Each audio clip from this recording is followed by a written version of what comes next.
Estamos ao vivo. Pode começar. Boa noite a todos, sejam todos bem-vindos. E nós vamos hoje, então, numa live um pouco diferente das que estamos habituados a ver. Queremos hoje agradecer a presença do nosso amigo e colaborador da SBE, Luiz Fernando Martins, que hoje, então, fará a palestra da noite com o tema Decisão e Vontade. Gostaria que todos dissessem aí como está o som. Lília, boa noite. Tudo bem? Como é que você está? Jurema, sejam todos bem-vindos. Então, a Sociedade Beneficente Espírita agradece a sua presença, viu, Luiz Fernando? E eu gostaria que Oi, Maria, boa noite, tudo bem? Então, o Luiz Fernando, ele é um tarefeiro do Grupo Espírita Oswaldo Cruz, e ele, muito amigo nosso, com sua grande boa vontade, veio, então, participar da nossa live de hoje. O som, espero que esteja bem para todos, acredito que sim. E o Renan, eu gostaria muito que o Renan fizesse essa nossa prece de abertura e que tenhamos a reunião da noite. Renan, por favor. Olá, queridos. É uma grande alegria participar aqui desse momento com vocês. É importante destacar que a Sociedade Beneficente Espírita é uma casa muito querida aqui de Petrópolis, e por isso eu faço questão de estar aqui sempre com vocês, sempre que necessário. Assim como a Lorena falou, eu fui convidado para fazer a prece dessa reunião, então eu gostaria de convidá-los nesse momento para elevarem os seus pensamentos a Deus e a Jesus, fecharem os seus olhos para agradecermos ao Pai. Senhor Jesus, querido Mestre, Pai amado e querido, aqui estamos, Senhor, agradecidos pela oportunidade de aprendermos um pouco mais com base no Teu Evangelho e com base nessa doutrina consoladora, nessa doutrina de amor que é o Espiritismo. Que na noite de hoje nós possamos abrir os nossos corações para as reflexões que o nosso amigo Luiz Fernando nos trará, a fim de que nós possamos compreendê-la e, principalmente, nos esforçarmos para colocar em prática tudo aquilo que ainda temos dificuldade. Agradecidos por esta oportunidade tão ímpar, nós iniciamos, então, essa reunião da noite de hoje. Que assim seja, graças a Deus. Então, agora, Lorena, você pode passar a palavra para o nosso querido amigo palestrante. Ok, muito obrigada, Renan. Luiz Fernando, a palavra é sua. Mais uma vez, seja bem-vindo ao grupo da SBE. Te agradecemos de coração a sua presença, a sua disponibilidade, viu? A palavra é sua. Boa noite a todos. Na verdade, eu sou muito grato pelo convite, sou sempre grato pela oportunidade da tarefa, principalmente num ambiente de amizade e cooperação como esse que nós temos com o SBE, né? É sempre uma alegria e é sempre um prazer a gente poder estar fazendo alguma tarefa com vocês. Ok? Na noite de hoje, a gente escolheu esse título, Decisão e Vontade, que na verdade é um capítulo extraído do livro Rumo Certo. É um livro escrito por Emmanuel, na psicografia de Francisco Cândido Xavier, e é um livro interessantíssimo. Quem não conhece, eu recomendo que busque. Nós temos na internet farto material dele, em PDF, e seria muito interessante se vocês pudessem ler, porque cada mensagem que consta como capítulo desse livro, tem uma lição, tem um conteúdo muito importante para a nossa reforma, para a nossa transformação, auxílio e base, né, para as nossas reflexões. E uma delas é essa, decisão e vontade. Eu vou pedir permissão para ir fazendo a leitura por parágrafos, e aí então a gente vai comentando dentro da linha de raciocínio que eu busquei trazer para vocês. Ok? Então começamos assim.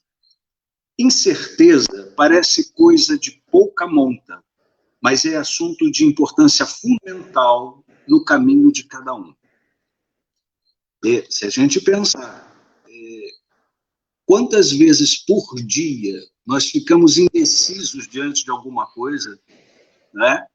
A gente não dá conta, não se apercebe do grau de indecisão que nós temos em coisas, às vezes, muito banais, muito simples, né? A gente se depara diante de uma decisão simples e, parados diante dessa necessidade de uma decisão simples, muitas vezes a gente perde um tempo enorme, né? Eu vou dar como exemplo da importância desse tempo, que para nós é tão sagrado, é tão necessário, como algumas personalidades que nós conhecemos buscaram resolver alguma reserva de tempo com relação a essas coisas frívolas do dia a dia. Como, por exemplo, escolher a roupa para sair. Não é? Eu não sei se é verdade, mas dizem que as mulheres, para sair, levam um tempo muito maior do que o dos homens, né? Dizem, não sei se é verdade, eu acho que não, acho que é intriga da oposição. Mas a grande verdade é que, diante do guarda-roupa, a gente não vai direto numa peça, escolhe, tira e usa, né? A gente faz mil conjecturas, tenta combinar calça com camisa, no caso dos homens, né? Tenta fazer uma escolha para aquele momento. O fato é que nessa decisão, que é simples, a gente consome um tempo significativo. Significativo se comparado à grandeza ou à importância da decisão que nós vamos tomar. Isso é tão sério que, por exemplo, algumas personalidades, como o Mark Zuckerman é o fundador e o atual proprietário do Facebook, né? Se vocês forem olhar na internet as imagens do Mark, ele está sempre com uma camisa de malha, semelhante a essa gola que eu uso, manga curta, cinza. E aí há de se perguntar, mas ele usa a mesma camisa sempre para aparecer em público ou para ser fotografado publicamente? E ele diz que não. A assessoria dele diz que ele tem inúmeras camisas iguais, cinzas, de malha cinza, né? Só em raríssimas circunstâncias, que requer pompa ou alguma circunstância, ele se traja de outra forma. No dia a dia, ele sempre se veste de camisa cinza, com o mesmo padrão, o mesmo tipo de roupa. O mesmo acontecia com o Steve Jobs, o fundador da Apple, né? Notem que as fotografias dele, a imagem pública dele está muito associada a uma camisa de malha preta, de gola alta e manga comprida. Ele está sempre com essa camisa. Inclusive, uma das últimas imagens que nós temos dele, já muito combalido, posou para uma fotografia, ele está com uma camisa de malha preta de manga comprida. E aí a gente começa a citar outros, como Barack Obama. Barack Obama, já por força da sua imagem internacional, ele variava eventualmente o tom, mas o terno era rigorosamente ou cinza escuro ou azul marinho. Albert Einstein, o cientista, o físico, também usava rigorosamente o mesmo padrão. Quando não estava em mangas de camisa, como se costuma dizer, com a manga arregaçada pelo calor, ele estava com aquele paletó, né? Semelhante a paletó de lã que a gente usa hoje, aquela gravatinha, e era dessa forma que ele sempre se apresentava. Por que essas pessoas que tiveram ou têm uma vida muito atribulada precisam tomar decisões importantes, vivem no mundo dos negócios, né? Negócios internacionais de alto risco? Por que essas pessoas se trajam dessa forma? Segundo eles, é para não ter que parar para pensar e perder tempo tomando a decisão de que roupa vai usar. Parece incrível que essa seja uma prática, né, deles, mas eles têm uma supervalorização do tempo. Tempo para eles é algo assim extremamente representativo, né? Evidentemente que o tempo para eles representa dinheiro, representa lucros, né? Representa faturamentos, mas não importa o que represente. O importante é a forma como eles encaram a utilidade do tempo. Então, a tomada de decisão em relação às coisas frívolas, muitas vezes nos toma um tempo enorme. E a gente não para pensar que muito desse tempo somado, desse tempo que nós perdemos escolhendo a roupa, escolhendo o que queremos comer hoje no cardápio, escolhendo isso, aquilo outro, todas essas escolhas, todo esse tempo que nós gastamos, que nós consumimos fazendo essas escolhas, somados, daria um tempo significativo e extremamente rico para as nossas atividades espirituais, né? Nós temos um tempo curto. Nós viemos aqui para uma missão de aprendizado, de crescimento, né?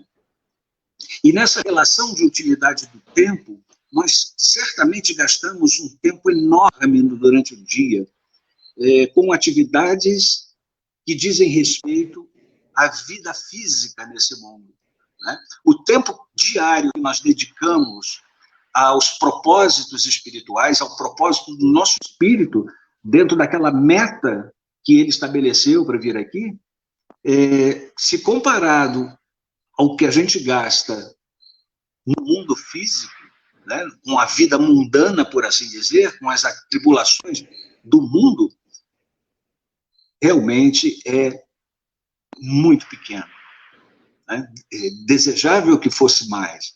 E é por isso que eu estou pontuando essa questão das tomadas de decisão das coisas frívolas, porque muitas vezes nós damos importância demasiada a questões menores, né? E não atentamos para a necessidade de utilização de tempo das coisas superiores, das coisas mais importantes. Prosseguindo, o texto diz assim: as criaturas entram na instabilidade moral, habituam-se a ela e passam ao domínio das forças negativas sem perceber. Frequentemente, rogam em prece: Senhor, eis-me diante de tua vontade, mostra-me o que devo fazer.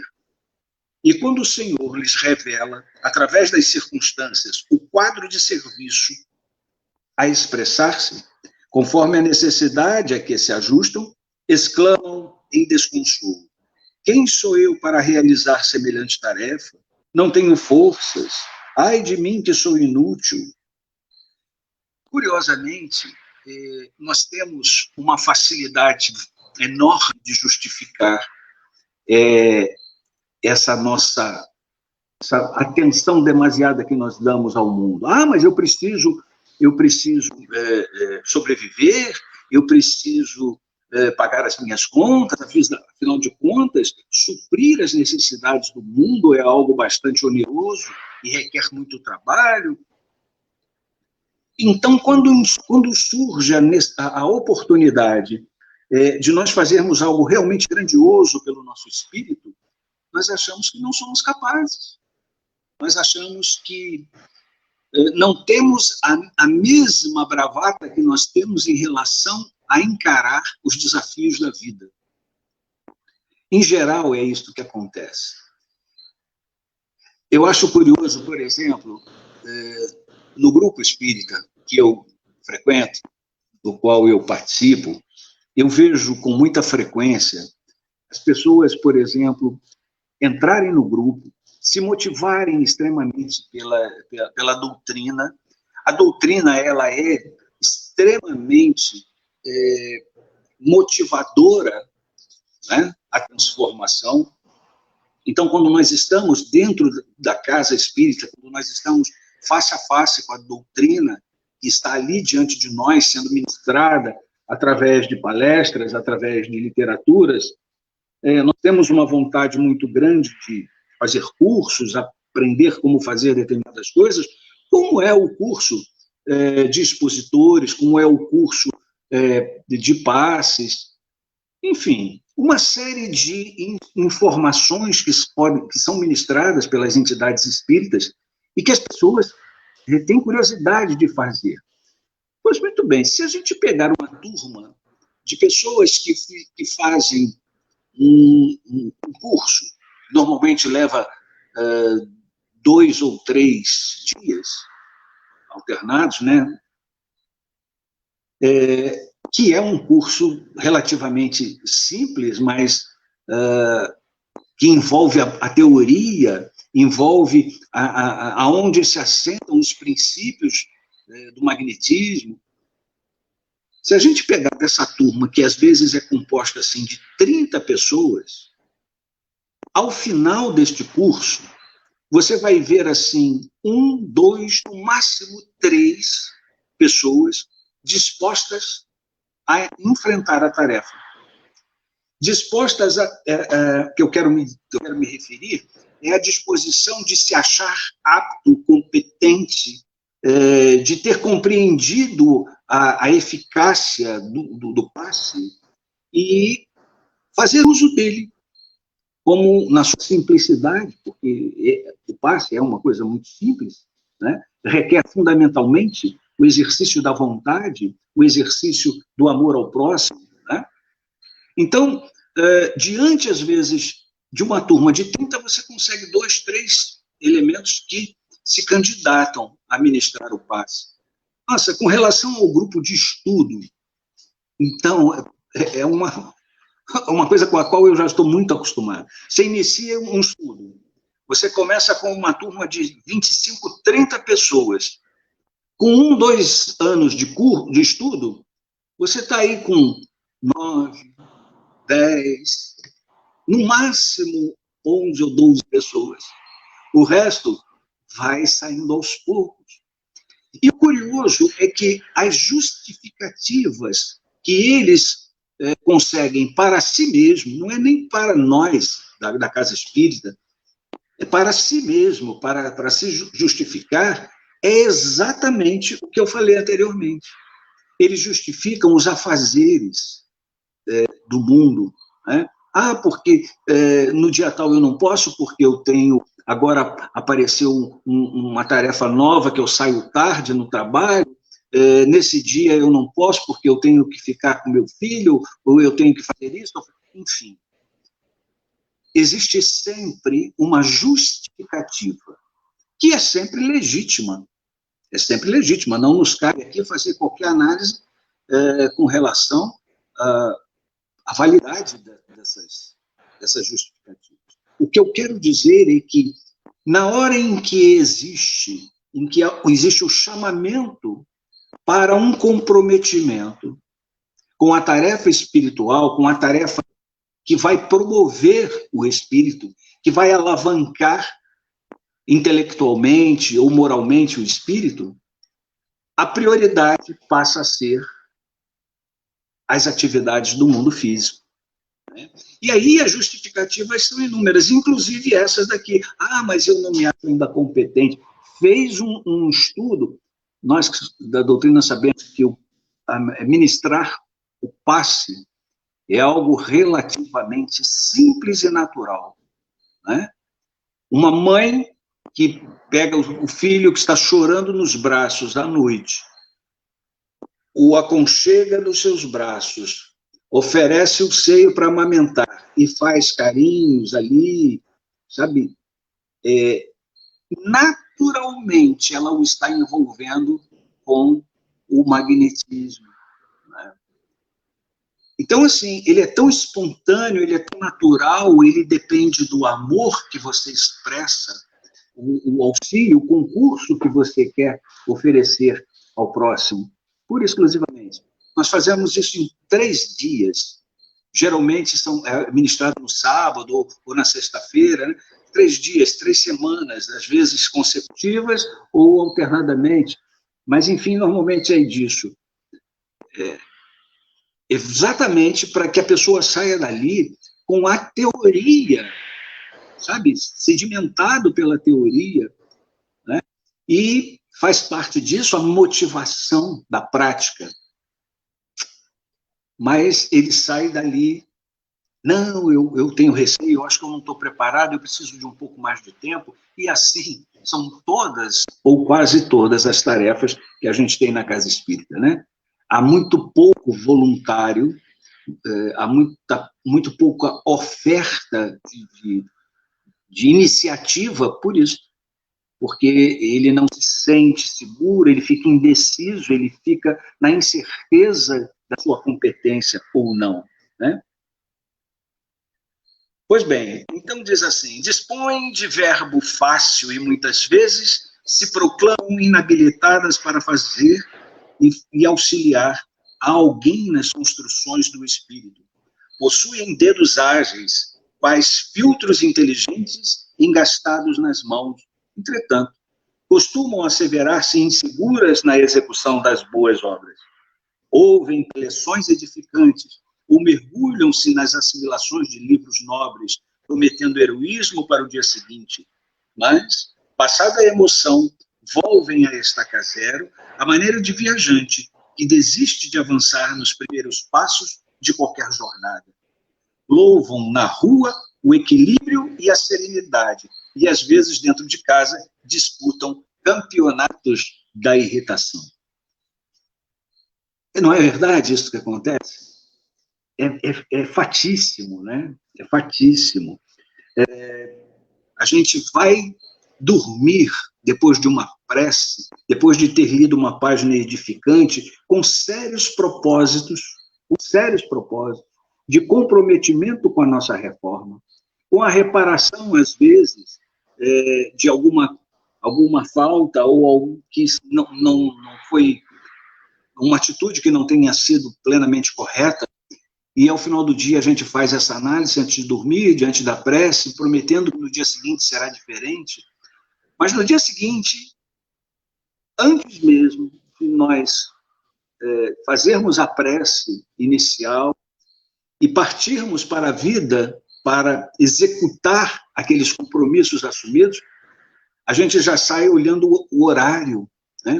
Porque estamos com pressa, por causa do transporte, por causa do trânsito, porque eu não posso chegar atrasado, porque eu tenho esse compromisso, eu tenho aquele outro, eu tenho isso, eu tenho aquilo. Pronto. Ali nós já esquecemos todo aquele comprometimento da noite, né? E já estamos plenamente envolvidos com as tarefas do mundo. Ok? Pensem bem, durante um dia que tem 24 horas, quantas horas nós dedicamos a atividades que são votadas à manutenção da vida física? Ou cumprem um propósito de manutenção da vida física? E nisso eu incluo, por exemplo, dormir. Não obstante, dormir seja uma necessidade também do espírito, mas aí não é para crescimento do espírito, é para refazimento do espírito na sua condição primária espiritual, né? É o momento em que ele... É o banho de sol do prisioneiro, né? O preso, ele tem direito a um banho de sol. O espírito tem direito durante a noite, se libertar parcialmente da sua cela e tomar um banho de sol, embora seja de noite. Tirando isso, o resto é tudo voltado para a vida física. Quantas horas do dia vocês acham que utilizam para a manutenção da vida física? Uma vez pensado, contraponham isto a quantas horas efetivamente vocês dispensam a prática, o exercício do crescimento, das necessidades, da evolução do espírito. Se a gente for fazer uma comparação, com toda certeza vai ser algo assim para o mundo físico e algo assim para o mundo espiritual. Com certeza vai ser. Então, a questão é, o que é que nós viemos fazer aqui? Nós encarnamos única e exclusivamente com um objetivo, qual seja a evolução, o crescimento, o aprendizado, a reparação de equívocos do passado, não é? O aprendizado de coisas novas, a consolidação de valores morais. Esse é o compromisso que nós assumimos quando nós decidimos que estávamos prontos para a encarnação. Pois é, só que quando a gente chega aqui, a gente justifica a necessidade da manutenção da vida física de tal modo, que nós praticamente abandonamos esse projeto. Ou pelo menos, esse projeto deixa de ser uma prioridade na nossa vida. E isso é que a gente deveria ter um pouco mais de atenção, dar um pouco mais assim, ter um pouco mais de cuidado com relação a o que eu destino da minha vida em atividades, em ações, para o fortalecimento da vida física, que é efêmera, né? A vida física ela vai se esgotar em curto prazo de tempo, né? Mas 80, 100 anos é um curto prazo de tempo, é nada praticamente perto da eternidade, perto de um tempo de um espírito que chegou até aqui, passando por milhares de anos, né, em trajetória de crescimento, é praticamente nada. Essa vida ela é apenas a sustentação de um cenário que nos favorece a este propósito de valorização dos conceitos morais, dos conceitos éticos, da transformação do nosso pensamento. E a gente acaba cristalizando muito mais o apego às questões materiais pelo exercício que fazemos constante, frequente, das atividades da vida física, não é verdade? E detrimento daqueles valores do espiritual. Eu uma vez li uma matéria que aquela modelo famosa brasileira, a Gisele Bündchen, ela não chega a ser budista, mas ela tem uma filosofia muito próxima, muito semelhante. Ela não abre mão, em qualquer circunstância, onde ela estiver. E ela, hoje não mais tanto, mas a vida dela foi uma vida extremamente atribulada. A gente pode imaginar o que é a vida de uma modelo internacional, né? Viagens, treinamentos, ensaios, provas de roupas, fotografia, enfim, é um mundo, é um universo que exige muito do profissional. Entretanto, ela disse que nunca, desde que ela adotou a filosofia de fazer a meditação dela diária, ela nunca deixou de fazer. Ela sempre encontrava um tempo, ela sempre buscava um tempo, às vezes ela se trancava num camarim por meia hora, botava lá o segurança para não deixar ninguém nem bater na porta, e ali ela fazia a sua meditação. Ela utilizava o tempo que ela destinou a alimentar o seu espírito como uma regra de sobrevivência. E eu acho essa uma atitude muito sensata, que nós, principalmente nós do Ocidente, como ela também, mas ela também é do Ocidente, mas ela tomou uma atitude diferenciada, ela adotou uma filosofia diferente. Nós não temos essa prática. Nós não fazemos meditação. Sequer nós refletimos sobre as nossas atitudes. E sim, eu não me refiro nem à meditação com todo aquele envolvimento de respiração. Eu me refiro à reclusão, à introspecção, à prece, à reflexão. Nem isso nós fazemos. Não temos na nossa prática diária esse comportamento. O que seria um alimento importante na nutrição dos valores espirituais, né? A vida física, a vida do mundo de provas e expiações, não é uma vida que ofereça com fartura, não tem uma oferta muito grande para a observação dos valores morais. Isso precisa ser garimpado, né? Nós precisamos garimpar. O que o mundo nos oferece, o mundo de provas e expiações nos oferece, são as circunstâncias ideais. Isso nós temos abundantemente no nosso mundo, na nossa vida física. Oportunidades de nós refletirmos sobre os valores éticos e morais de tudo o que acontece no dia a dia. Das nossas atitudes, das atitudes do nosso próximo, dentro de um meio profissional, dentro de um meio social, né? E até mesmo dentro de um meio religioso, dependendo do profitente, né? Que segmento ele frequenta. Mas assim, a gente não destina aquilo que o cenário nos oferece. Quando eu me refiro ao cenário, eu me refiro às circunstâncias, né, que se apresentam diariamente, né?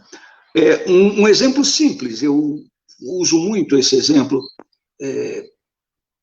As pessoas dizem assim: nossa, vira e mexe, eu me deparo com essa circunstância. Vira e mexe, isso acontece comigo. Parece que eu atraio, parece que eu sou vítima dessas coisas. Olha só, vítima, eu não sei, mas que você atrai, com certeza. Porque se esse cenário, se essa circunstância ela é recorrente, é porque ela está querendo alguma coisa de você. Ela está querendo alguma iniciativa, alguma atitude de enfrentamento. E nós não fazemos o dever de casa, que seria o enfrentamento. Seria eu não deixar passar essa oportunidade. Seria eu aproveitar cada vez que, sim, seja a oportunidade de um enfrentamento, eu enfrentar, sem o receio de ser vitorioso ou de falir. Porque a maior importância não está no resultado deste embate, e sim no exercício dele. Está no processo de enfrentamento. Está pelo fato de você não se acovardar e de você enfrentar esta dificuldade para dela tirar experiência. Talvez você não tenha sucesso na primeira, talvez não tenha na segunda, mas na terceira oportunidade você vai começar a ter sucesso. E aí você vai ter sucesso 1, 2, 3, e o cenário desaparece. Por que o cenário desaparece? Por que ele não vai ser mais recorrente? Pelo simples fato de que você o enfrentou e que você já sabe lidar com essa circunstância, né? Ainda dentro desta questão, existe uma máxima que eu acho que é comum, né? A gente ouve muito isso, é assim: quem quer, arruma um meio de fazer. Quem não quer, arruma uma desculpa para não fazer. E no tocante ao que nós estamos falando aqui, dos valores éticos, dos valores morais, dos valores que fazem com que o nosso espírito se desenvolva e cresça, eu acho que realmente a gente está sempre buscando desculpas. A gente está sempre querendo justificar. E a pergunta que eu faço é a seguinte: por que nós agimos assim? Né? Por que nós nos dispersamos dessa atividade precípua que é o crescimento do espírito? Por que é que nós não agimos de acordo com o propósito?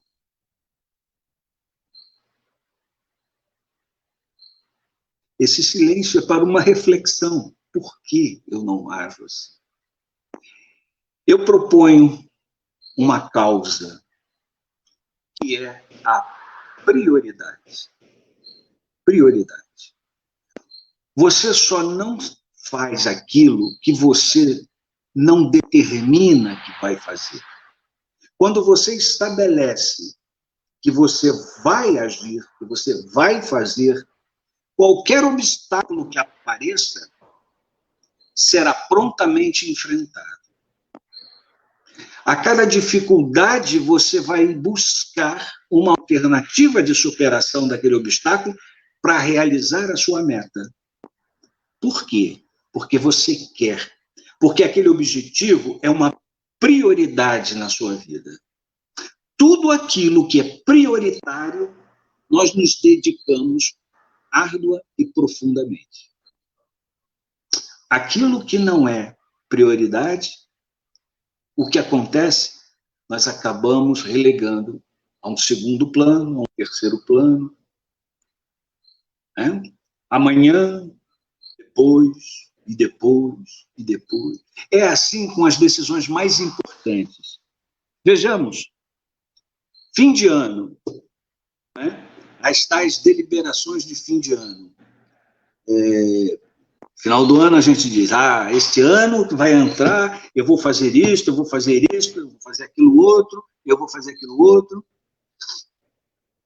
Se você pudesse assistir o vídeo dessas promessas do ano passado, você veria que é praticamente a mesma coisa. Você prometeu fazer isto, aquilo outro, e não fez. E não fez. E aí você, mas eu não fiz, sabe o que aconteceu? Nossa, esse ano, então, 2020 foi um ano terrível, foi o ano da pandemia, a gente ficou envolvido aí com isso, pois foi o ano, está sendo o ano em que nós mais tempo tivemos. E talvez esteja no curso deste isolamento ao qual nós fomos submetidos, exatamente nos oferecer o tempo que nós precisamos. Tempo que nós precisamos para resgatar este maravilhoso pensamento de prioridade, os valores espirituais, que nós vamos sempre deixando, relegando e relegando. Nós vamos sempre encontrar justificativas, e todas as justificativas que nós vamos encontrar serão legítimas, serão compreensíveis, serão no mínimo admissíveis. Né? Mas elas são apenas justificativas porque o objeto mesmo nós não realizamos. E na medida em que eu estabeleço que eu vou fazer e não faço, isso gera em nós uma acomodação. Nós acabamos nos acostumando, como diz aqui o texto, né? Nós vamos nos habituando a essa circunstância e acabamos nos envolvendo com aquilo que acaba por ser negativo e contrário às nossas finalidades, ao nosso propósito. Eu penso que o que nós precisamos hoje é assimilar a ideia de viver em conformidade com a nossa crença. Eu já muitas vezes tenho dito isso de uma forma assim, às vezes veemente. Nós, principalmente nós, os espíritas, nós não vivemos em conformidade com o que cremos. E o que é que nós cremos? Nós cremos que somos espíritos imortais, que estamos aqui de passagem, né? Que isto aqui é um aprendizado, que a vida verdadeira não é aqui, que nós estamos nos fortalecendo para a vida maior. Pois é, mas de que forma nós vivemos essa vida? Quais são os maiores comprometimentos que nós temos com essa vida? Ao que me parece, são exatamente com a vida física, com esta vida que nós acreditamos que é passageira, sabe, que é uma bobagem, que o que importa são os valores espirituais. E na hora da gente se dedicar a esses valores espirituais, o que é que nós fazemos? Nós encontramos desculpas. Quando eu estou falando de encontrar desculpa, queridos, eu não estou assim, menosprezando. Como eu disse, eu vou repetir, todas essas justificativas são legítimas. Não há inverdade nenhuma, não é uma invenção. É uma supervalorização de uma obrigação que, afinal de contas, não tem tanta relevância, se comparado ao imperativo do desenvolvimento, ao imperativo das atividades do espírito, né? Nós falamos em desenvolvimento, nós falamos em reforma, em transformação. Nada se transforma, nada na natureza, nada se transforma da noite para o dia. Nada. Às vezes nós pegamos um flash, um flagrante de uma transformação muito rápida e pensamos assim, olha, como isso aconteceu rápido, isso foi um salto quântico. Na verdade, não foi isso. Nós assistimos à eclosão de um processo que se iniciou há muito tempo atrás. Por exemplo, uma planta, existem algumas plantas assim, eu não saberia dizer exatamente quais, mas existem plantas que florescem numa noite, florescem numa beleza infinita, e no dia seguinte fecham, morrem e acabou-se. Aí nós diríamos assim, esse foi um momento especial, deu uma transformação, era uma planta seca, se transformou repentinamente. Ela maturou este processo durante muito tempo. E é isso que eu quero chamar a sua atenção, né? Nós estamos maturando há muito tempo essa reforma, essa transformação. Nós estamos há séculos, para não dizer há vários milhares de anos. Nós estamos maturando a nossa transformação. Nós estamos buscando o ideal do que há de melhor no nosso espírito. Acontece que essas reformas, como eu estou dizendo, elas não se dão da noite para o dia. Não é por um passe de mágica que elas acontecem. É por um processo lento e gradual.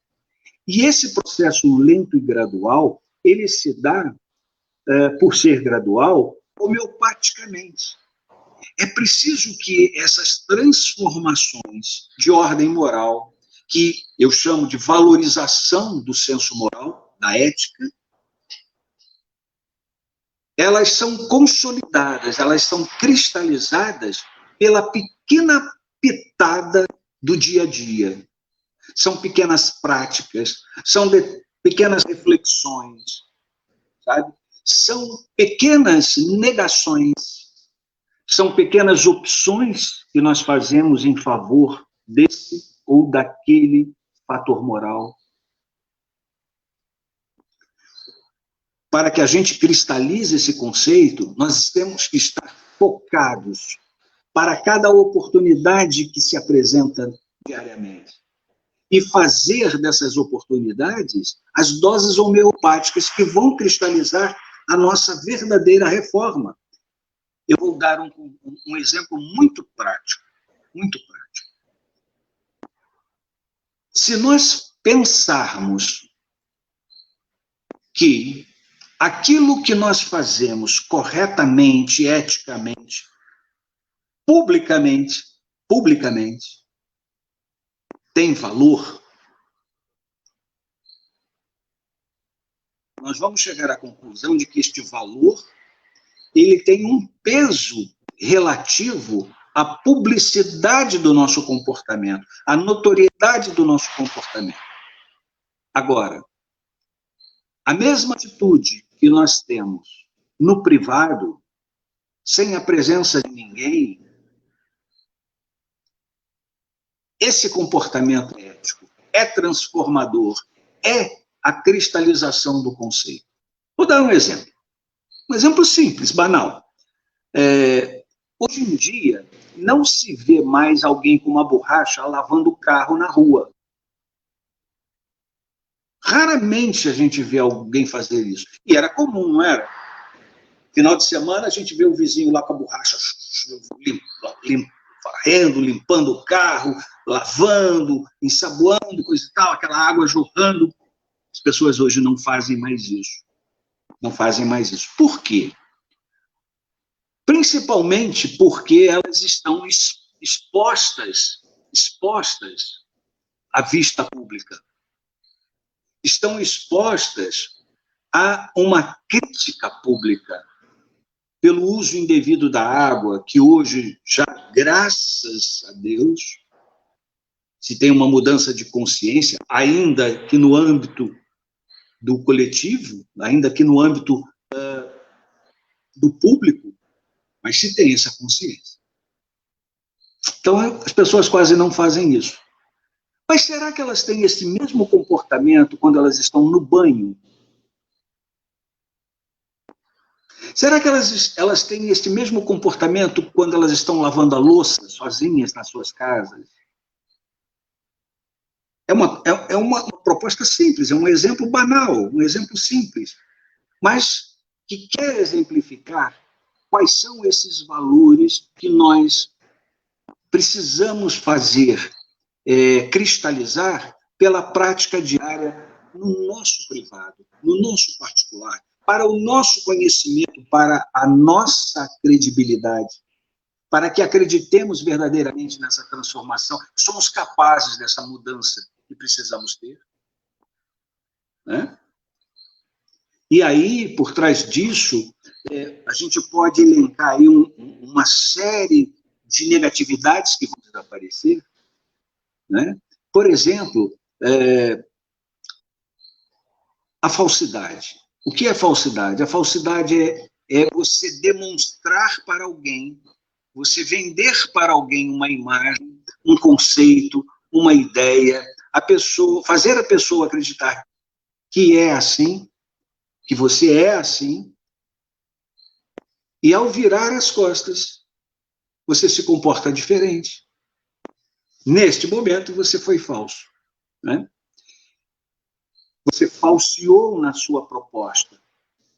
Eu estou usando isso como um exemplo para mostrar o que é que nós podemos praticar no nosso dia a dia, que é uma prática real, uma prática verdadeira, movida por uma determinação, por uma decisão que eu tomei de transformar-me, de não ser mais aquela pessoa que eu era. Então, o que nos falta, fundamentalmente, é determinação, a gente tomar decisão. Nós não podemos ficar só na vontade. Eu quero fazer a reforma, eu quero fazer a minha mudança. Olha só, nós estamos em outubro. Ano que vem eu vou mudar completamente, você vai ver. Isso é vontade. Decisão não implica na publicação, na divulgação. Decisão implica no teu comprometimento pessoal contigo mesmo. Eu vou fazer isso e está determinado, isso para mim é uma meta, é uma prioridade. Eu quero a minha reforma íntima, eu quero lapidar as minhas deficiências, eu quero lapidar os meus equívocos ainda, né? Eu quero valorizar e melhorar aquelas aquisições que eu já fiz. Eu quero elaborar mais isso. Sim, porque também temos essa questão, nós fazemos muita coisa boa, mas nós não valorizamos as coisas boas, as grandes mudanças que nós fazemos na nossa vida. Nós precisamos dar esse valor para que isso seja uma motivação para as outras questões talvez mais difíceis, né? Então, a proposta é nós criarmos uma determinação, fazer uma hierarquia de prioridades. Quais são as minhas prioridades na vida? Elencar isto verdadeiramente, sem receio. É consigo mesmo, não é para mostrar para ninguém. É só contigo. E você elencar quais são as minhas necessidades. Eu preciso fazer isto, quero ser isto. Funciona. Agora, uma vez relacionadas, é importante que você separe em 2 blocos. Aquilo que diz respeito à manutenção da vida física, daquilo que diz respeito à sua reforma moral. Né? Aquilo que são as valorizações do espiritual. Separadas, o que importa agora é a hierarquia, é a prioridade que você vai dar aos 2 elencos que foram separados. Né? Por quê? Se você priorizar, se você determinar o teu crescimento espiritual, você vai encontrar, você vai buscar e encontrar recursos para realizar essa reforma, essa transformação. Mas se você voltar a priorizar os valores do mundo, você vai encontrar justificativas. Né? Você vai encontrar uma série de justificativas, tanto para se dedicar às questões do mundo, como vai encontrar justificativas, que serão as mesmas, para não se dedicar à vida espiritual.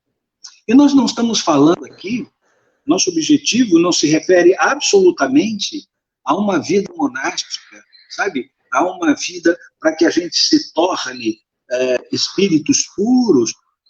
Longe disso. Sabe? Aquilo que é factível, aquilo que faz parte da miudeza, do varejo das nossas atitudes no dia a dia. Sabe? A regra áurea é fazer aos outros aquilo que desejaríamos que nos fizessem. Essa é a regra áurea. E o mandamento maior, qual é? Amar a Deus sobre todas as coisas e ao próximo como a nós mesmos. Você tem aí farto material para você elencar a sua transformação. É pensando nessas metas, é pensando nesses objetivos que você pode priorizar as suas ações no dia a dia. Em favor da sua reforma, em favor da sua transformação. Então, eu volto a insistir que vontade e decisão são coisas completamente diferentes. Eu ter vontade é uma coisa, eu decidir, eu determinar que eu vou fazer, depende da ação da tua vontade. Mas é o inverso, você decide e usa a vontade para realizar. E não tem vontade apenas, mas não decide. Né? Que nós possamos pensar objetivamente. Que nós não viemos aqui para viver e aproveitar este play center de emoções que é a vida física. Nós viemos aqui para, desse play center, tirar as melhores experiências, vivermos as melhores oportunidades de enfrentamento e de transformação das nossas dificuldades, das nossas limitações, né? Para sairmos daqui com a única coisa que seremos capazes de levar: os valores espirituais. Porque, de resto, toda aquela grande preocupação em escolher roupa, aquela grande preocupação em pensar no cardápio, aquela grande preocupação que nós temos, qual é Vocês já tentaram escolher Lembrei disso agora. Já tentaram escolher um pacote de telefonia, de serviço de telefonia? Não. Pois é. É coisa para você ficar dias pensando, escolhendo a vantagem de um, a vantagem do outro, o que esse oferece, onde é que eu perco aqui, onde é que eu ganho ali. É disso que eu estou falando, dessas pequenas coisas que a gente não dá conta. A gente não se apercebe, né?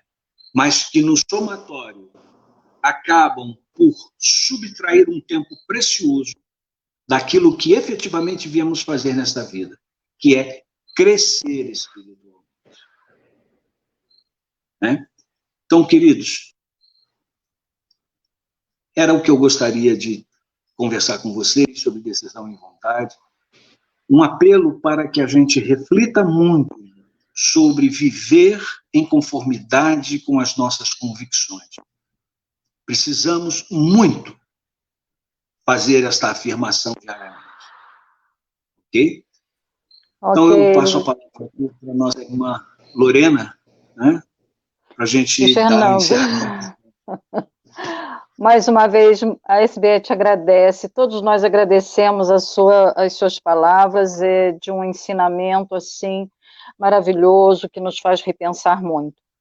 Gratidão a você, obrigado a todos que estão nos assistindo, que antes de você, ô Luiz Fernando, terminar com uma prece final de encerramento, eu gostaria de lembrar a todos que estão nos assistindo que esse mês de outubro a SBE comemora 56 anos de fundação, e que todas as quintas-feiras, às 20 horas, teremos sempre uma palestra comemorativa, e em especial no dia 4, que é domingo, às 18 horas, teremos a palestra com a nossa querida irmã Enir Sattler, com o tema Modelo e Guia. Então, será um prazer muito grande recebê-la nesse momento, e que todos nós possamos assisti-la, pois temos a certeza de ser uma live também maravilhosa.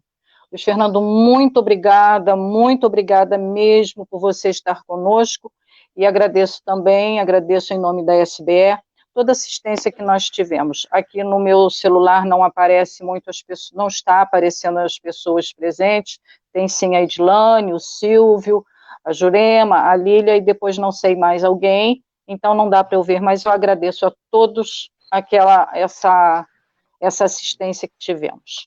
Hoje foi tipo assim uma experiência, pois é a nossa primeira live com apresentações, e eu espero que tenha saído tudo muito bem. Então, Fernando, por favor, a sua prece para o encerramento, por gentileza.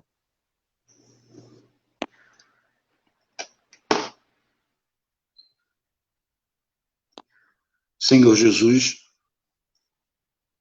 depois de uma noite de estudos, de um momento de reflexão, unidos em sintonia com este propósito de alavancar o nosso progresso, nós queremos te agradecer, Senhor.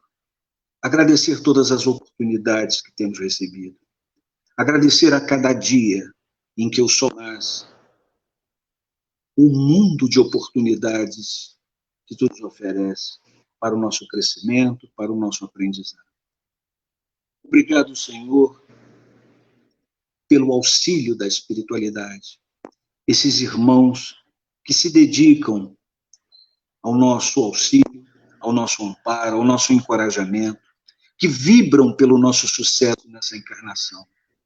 Nossos irmãos familiares, que também estão, neste momento da nossa encarnação, vibrando, esperando pelo nosso sucesso, para nos reencontrarmos com alegria, por mais um empreendimento de crescimento e fortalecimento espiritual.